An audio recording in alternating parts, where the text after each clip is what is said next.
So I'm Dr. Kamaludin Syed. I'm a family practitioner who does primary care and urgent care. The thing with family practice, though, is that half of it is mental health, right? So people come in and they have complaints of fatigue, tiredness, mood swings, etc., etc., etc. And oftentimes the issue comes down to some sort of social stress, private stress, family stress, work stress, something that's going on. So there's a physical component to it that manifests, but underlying there's a mental health issue usually. To general people, you're only sick if something is apparent, right? You fall down, you break your leg, you can't walk. So there's something wrong with your leg. You have a cold, you have a cough, you have a runny nose, so you have a virus or a bacteria. Mental health is something that doesn't necessarily manifest. You can't look at somebody and say, oh yeah, that person has this disorder or this illness. So I think the lack of ability to see the problem is what makes people believe that there isn't a problem. So because people can't see it, they believe that it's not there. So how do you explain it? Oh, they're tired, fatigued, they're just not strong enough. These are actually manifestations of the problem. Fatigue, emotional instability, feeling run down, feeling that you're at the end of your road or whatever, just tired.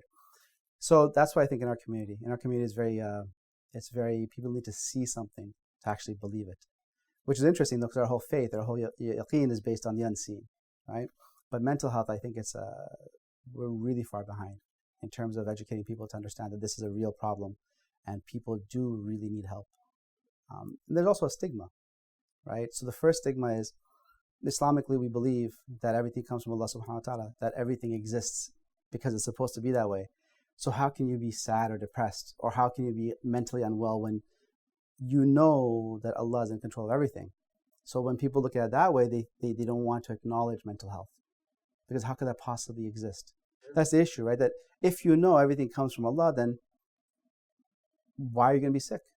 But it's not that clear cut. It's not that black and white.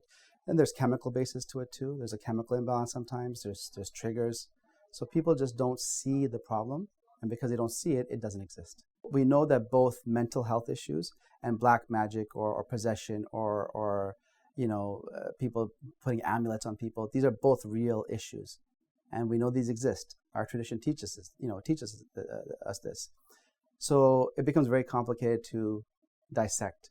It's not that a person comes in and there's a checkbox, because for both these problems, whether it's some sort of possession or some sort of evil eye or ayn, or whether it's that or if it's a mental health medical issue, the checkboxes are fairly similar. So it takes somebody who has an understanding or who has a belief or an acceptance of both to be able to say, listen, medically, I've done what I can do. I've done blood work. Sometimes we find something. We've done certain medications. We've done therapies. We've done counseling. We've done, cognitive therapy, whatever it may be. And the person's not benefiting. So then you say, okay, well, there has to be something more to it.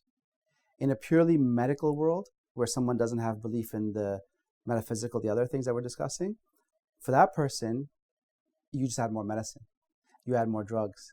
And then basically you slow the person down, meaning they're cognitively just impaired.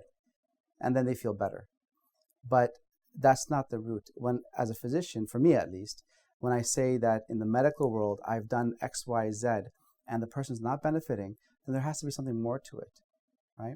And there's no harm in doing both at the same time, right? There's no harm in seeing an amil or someone who can look at a scholar of this field and seeing a medical practitioner. I think that the idea of there being a dichotomy where it's black or white, one or the other, I don't see it that way. Like, I'll see people all the time. And again, in our tradition, when I see people of faith, Muslims, who are depressed and overtly depressed, at the end of the appointment, I'll say to them, listen, I'm no longer Dr. Syed. I'm now your brother at the Masjid Ikram, who is telling you the Prophet ﷺ has told us to do this for mood, do salawat abundantly. And that's what I can do, though, because I understand. But yeah, I think this idea of dichotomy is where the issue is. We can do both. We can treat both concurrently and find benefit for people. But the person has to accept that there could be a problem on either side there.